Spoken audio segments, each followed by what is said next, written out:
Have you ever felt that the weight of the ministry, or even life itself, is too much to bear alone? In the book of Acts, we see the early Christians waiting and praying together. Imagine a group so united, so focused on a common mission, that they transcended their personal differences and came together as one. This wasn't just a group of people believing in Jesus. They were believing in one another, trusting in each other to carry out God's mission.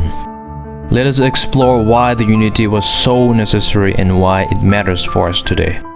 Acts chapter 1 verses 12 to 14. Then the apostles returned to Jerusalem from the hill called the Mount of Olives, a Sabbath day's walk from the city. When they arrived, they went upstairs to the room where they were staying. Those present were Peter, John, James, and Andrew, Philip and Thomas, Bartholomew and Matthew, James son of Alphaeus, and Simon the Zealot, and Judas son of James. They all joined together constantly in prayer, along with the women and Mary, the mother of Jesus, and with his brothers. And now let us dive into the scripture and see what is God revealing to us through this passage. After Jesus' ascension, the disciples returned to Jerusalem as instructed, demonstrating their obedience and trust in his promise. As we see in Acts 1:4, the group gathered in an upper room, symbolizing a place of worship and unity. This wasn't a random assembly, it was a gathering of diverse people, including the apostles, women, and Jesus' family, who had all come to believe in him after his resurrection. Despite their differences, some had been close to Jesus, others had been skeptical. Their unity in prayer and was a powerful testimony to the work of Christ in their lives. From the scripture, the key phrase here is "with one accord," a phrase that is found 6 times throughout the book of Acts. There was among these believers a wonderful unity that bound them together in Christ, the same kind of unity we find in Psalms 133. And it is the kind of unity that we need today. From the understanding of this passage, now we come to the application. The early church didn't just believe in Jesus, they believed in one another. And let me say that again. They believed in one another. Their unity was essential for fulfilling God's mission.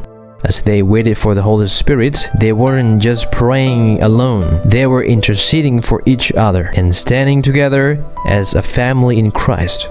It can be said that for the believers, it is not only believing in the Lord, but they must also have faith in one another. This means supporting one another in prayer, bearing each other's burdens, and working together to spread the gospel.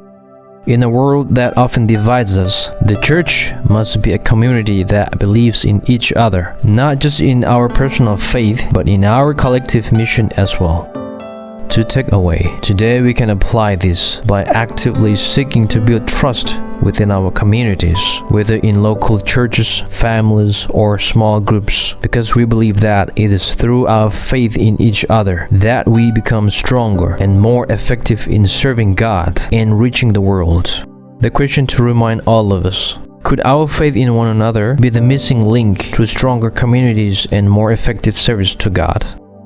Conclusion: the early believers set an example for us by showing how unity and faith in one another are essential for fulfilling God's mission. When we come together as one, united in our trust in both the Lord and each other, we are more than just individuals with a shared belief. We are the body of Christ, equipped to make an impact to the world. Let us strive to cultivate that unity, standing together in faith as we wait for God's work to unfold. And now we close with the words of prayer.